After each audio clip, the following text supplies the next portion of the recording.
आप सभी को नमस्कार। ऑनलाइन बीएससी फिजिक्स में आप सभी का स्वागत है। पेपर चल रहा है मैथ का और इसमें चैप्टर चल रहा है आंशिक अवकलन और इसके चैप्टर के क्या चल रहे हैं, क्वेश्चन चल रहे हैं। तो नेक्स्ट क्वेश्चन लिखो। क्वेश्चन आप नेक्स्ट लिखो। नेक्स्ट क्वेश्चन है वेरी वेरी इंपॉर्टेंट लगा लेना इस क्वेश्चन को। वेरी वेरी इंपॉर्टेंट लगा लेना। एक्स की पावर एक्स, वाई की पावर वाई, जेड की पावर जेड बराबर सी है तो सिद्ध कीजिए। है तो सिद्ध कीजिए। है तो सिद्ध कीजिए। आपको क्या करना है? सिद्ध करना है। सिद्ध आपको क्या करना है? Del square upon del x del Y Z बराबर बराबर माइनस कोष्टक एक्स लॉग ई एक्स की लॉग ई एक्स पावर -1। ये आपको सिद्ध करना है। इसको क्या लगा लेना? वेरी वेरी इंपॉर्टेंट लगा लेना। तो लिखो इसमें प्रूफ में। तो हमें सिर्फ किस प्रकार से करना है, ध्यान से देखना। यहाँ पर क्या हो रहा है? पहले जेड को क्या करते हैं? अक्ष के सापेक्ष क्या करते हैं? आंशिक अवकलन करते हैं। तो हमारे पास क्या आ जाएगी? ये समीकरण आ जाएगी। तो मैं पुनः क्या कर दूं? इस समीकरण का वाई के सापेक्ष क्या कर दूं? आंशिक अवकलन कर दूं। तो डेल अपॉन डेल वाई कोष्टक del upon del x z. तो क्या समीकरण बनेगी? Del square upon del x del Y z. ये हमें निकालना है, इसका मान हमें निकालना है। लेकिन यहाँ पर हमें जेड नहीं दे रखा है, तो इस समीकरण से हमें क्या निकालना पड़ेगा? पहले जेड निकालना पड़ेगा। इस दिया गया जो समीकरण है, इस समीकरण से हमें क्या निकालना पड़ेगा? जेड का मान निकालना पड़ेगा। तो लगाओ प्रूफ लगाना। प्रूफ इसमें लिखो दिया गया है दिया गया है कि एक्स की पावर एक्स, वाई की पावर वाई, जेड की पावर जेड सी। ये आपको समीकरण दे रखी है। अब मैं क्या निकालना चाहता हूँ? जेड निकालना चाहते हैं। क्या निकालना चाहते हैं? जेड निकालना चाहते हैं। तो जेड की पावर जेड बराबर सी अपॉन एक्स की पावर एक्स, वाई की पावर वाई। दोनों तरफ लॉग लेने के तो लॉग जेड की पावर जेड बराबर लॉग सी अपॉन एक्स की पावर एक्स, वाई की पावर वाई। अब ध्यान से देखना। जैसे हमारे पास कोई इस प्रकार का कोई टर्म है लॉग एक्स की पावर 2 है, तो इसको किस प्रकार से लिखा जाता है? इसको इस प्रकार से लिखा जाता है 2 log x। जैसे log y की पावर 2 है, तो इसको लिखा जाता है 2, मतलब log, जहाँ log लगा हुआ है, आगे log लगा हुआ है और पीछे कोई टर्म में लिखी हुई है उस पर स्क्वायर, तो वो क्या आ जाता है? आगे आ जाता है। जैसे एक नेक्स्ट एग्जांपल, ऐसे log 5 का स्क्वायर है या 5 की घात 5 मानो, 5 की घात 5 मानो, इसको लिख सकते हैं 5 log 5 लिख सकते हैं। इस प्रकार से हम लिख सकते हैं। और जैसे इस प्रकार से आपके पास आ जाएगा हम जैसे log a अपॉन b, तो इसको लिख सकते हैं log a minus log b, a minus log b। अगर आपके पास इस प्रकार की टर्म आ जाए, अगर आपके पास टर्म इस प्रकार की आ जाए log a b आ जाए, तो इसको लिख सकते हैं log a plus log b। ये सारे के सारे आपको कॉन्सेप्ट पता होना चाहिए। ये सारे के सारे कॉन्सेप्ट आपको पता होना चाहिए और इन सभी कॉन्सेप्ट को मैं कहाँ लगा दूं? यहाँ पर इस समीकरण में अप्लाई कर दूं।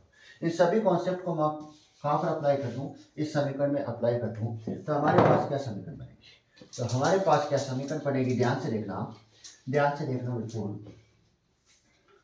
तो z log z बराबर log c minus log x की पावर x, y की power y, z log z बराबर log c minus log x की power x plus log y की power y, z log z log c minus x log x plus y log y।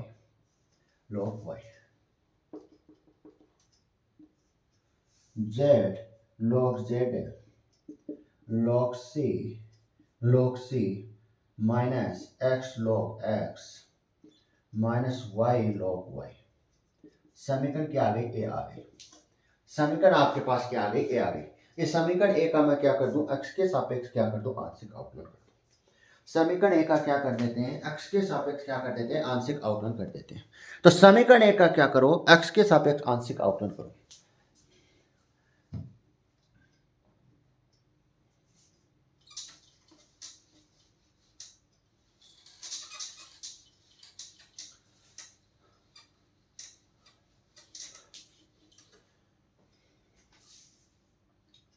समीकरण ए का x के सापेक्ष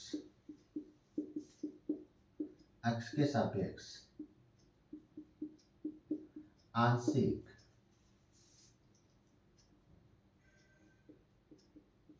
अवकलन करने पर समीकरण ए का मैं क्या कर दूं? एक्स के सापेक्ष क्या कर दूं? आंशिक अवकलन कर दूं। तो ध्यान से देखना, यहां पर क्या है? देखो जेड लॉग जेड, इसको तो क्या मान लो? यू मान लो, और इसको क्या मान लो? वी मान लो। तो सबसे पहले आपको क्या करना है? वी को कांस्टेंट रख देना है और यू का क्या कर देना है? आंशिक अवकलन कर देना है। फिर प्लस, फिर यू को क्या रख देना है? कांस्टेंट रख देना है और वी का क्या कर देना है? अवकलन कर देना है एक्स के सापेक्ष। तो करो, तो यहाँ पर देखो करो, पहले किसको कांस्टेंट रख देते हैं? वी को कांस्टेंट रख देते हैं, तो लॉग जेड, तो del upon del x Z plus, फिर मैं किसको कांस्टेंट रख दूं? जेड को कांस्टेंट रख दूं। तो लॉग का अवकलन होता है 1 अपॉन, यहाँ पर जेड है, फिर पुनः जेड का अवकलन क्या होगा? डेल अपॉन डेल जेड होगा, बराबर बराबर। इसका क्या है? ये तो कांस्टेंट है, ये निर्भर नहीं कर रहा है। यहाँ पर जो जेड है, ध्यान से देखना, जेड है वो किस पर निर्भर कर रहा है? सी पर निर्भर कर रहा है, एक्स पर निर्भर कर रहा है और वाई पर निर्भर कर रहा है। तो यहाँ पर जेड तो जीरो नहीं होगा, लेकिन सी है वो किस पर निर्भर नहीं कर रहा है? एक्स पर निर्भर नहीं कर रहा है, तो इसको जीरो। और एक्स निर्भर, एक्स का करो तो इसको देखो, ये तो क्या है? दोनों ध्यान से देखना, ये तो आप यू मान लो और ये क्या मान लो? वी मान लो। पुनः ध्यान से देखना, एक्स लॉग एक्स है, इसको तो क्या मान लो? यू, और इस टर्म को क्या मान लो? वी मान। तो इसको करो सबसे पहले लॉग एक्स और वी क्या हो जाएगा? कांस्टेंट हो जाएगा, और इसका क्या होगा? 1 होगा, फिर प्लस एक्स, इसका क्या होगा? 1 अपॉन एक्स, और इसका क्या रहेगा? 0। वाई का क्या रह जाएगा? एक्स के सापेक्ष आंशिक अवकलन वाई के साथ क्या रहता है? 0 रहता है। ये अब ध्यान से देखना, जेड से जेड कैंसिल हो रहा है, इन दोनों टर्म में क्या चीज कॉमन आ रही है? इन दोनों टर्म में सच कॉमन चीज आ रही है, ध्यान से देखना, del upon del x z common आ रहा है।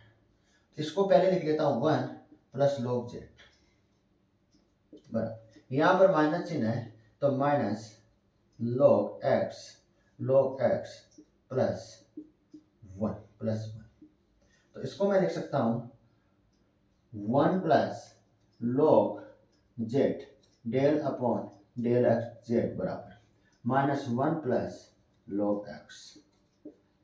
आगे ध्यान से देखना, नेक्स्ट टर्म को ध्यान से देखना, del upon del x Z, del upon del x Z का मान क्या आएगा? Del upon del x Z का मान आएगा ध्यान से देखना, minus 1 plus log X upon 1 plus log Z.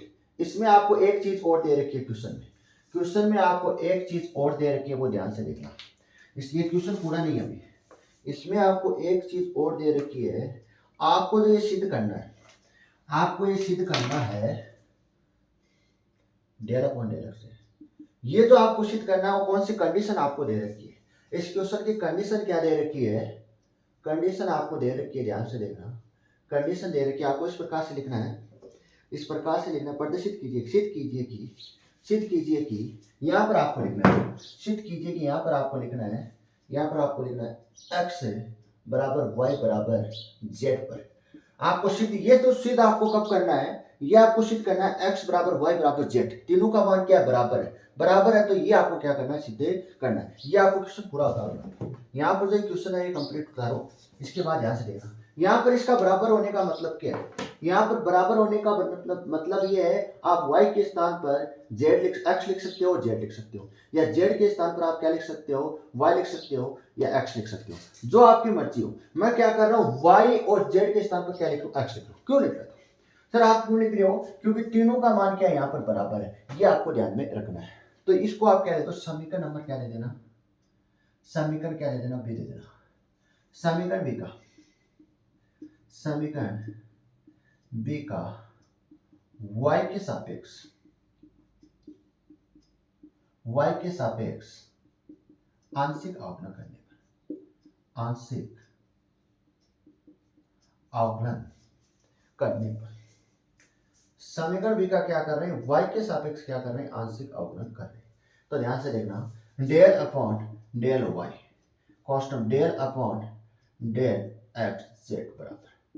तो ध्यान से देखना किस पर, माइनस तो क्या है, बाहर है, तो माइनस को लिख लो बाहर। तो ध्यान से देखना, इस टर्म को मान लो u और इस टर्म को क्या मान लो, v मान लो। एक तो टर्म u मान लो और एक टर्म क्या मान लो, v मान लो। तो ये क्या सूत्र होता है, ध्यान से देखना, del upon del y u upon v।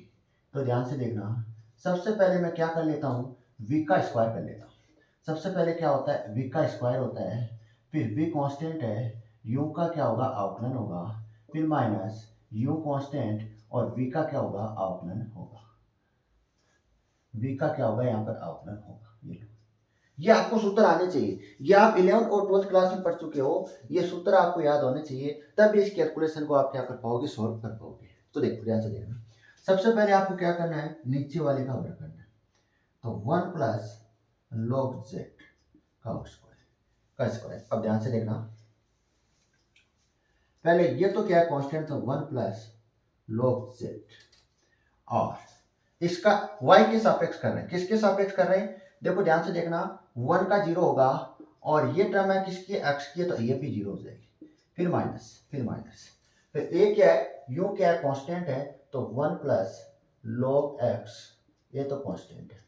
फिर इसका तो 1 का क्या होगा, 0 होगा, प्लस 1 का क्या होगा, 0 होगा, log z का करो, पहले z log का होगा z, और z का होगा del upon del Y Z होगा, क्या होगा, del upon del Y Z, del upon del Y Z होगा। यहां तक आपको दिक्कत नहीं होनी चाहिए, यहां तक आपको किसी प्रकार की दिक्कत नहीं होनी चाहिए। ये पूरी टर्म क्या हो जाएगी, 0 हो जाएगी। तो इस प्रकार से लिख सकते हैं, del square upon del x del Y Z बराबर माइनस अपॉन में 1 प्लस log z का होल स्क्वायर। इसमें ध्यान से, ये तो 0 है तो माइनस आएगा, यहाँ पर है 1 plus log x, 1 plus log x, 1 plus log x कोष्टक, यहाँ पर 1 upon z del upon del Y Z, del upon del Y z. अब ध्यान से देखना, अब नेक्स्ट टर्म को आप ध्यान से देखना। अब ध्यान से देखना, क्वेश्चन में क्या दिया गया है, x बराबर y बराबर z, ये तीनों दे रखा है। तो मैं क्या कर देता हूँ, y के स्थान पर क्या लिख देता हूँ, x लिख देता हूँ, और z के स्थान पर भी क्या लिख देता हूँ, y लिख देता हूँ। क्यों लिख देता हूँ, क्योंकि तीनों का मान क्या दे रखा है, आपको बराबर दे रखा है क्वेश्चन में। तो इस समीकरण में पुट करो, इस समीकरण में पुट करो, तो del square upon del x del y z बराबर यहाँ पर माइनस अंदर गुना करेंगे, माइनस को अंदर गुना करेंगे तो माइनस क्या हो जाएगा, प्लस हो जाएगा। तो यहाँ पर 1 प्लस log x, और इसका क्या होगा, ध्यान से देखना, डेल अपॉन डेल वाई।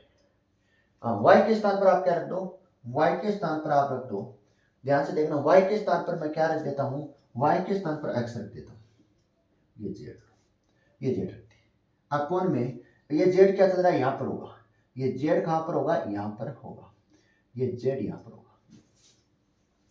यहां पर मान नहीं रखना आपको, इसका मान आपको दे रखा है, इसका मान यहां पर आपको दे रखा है,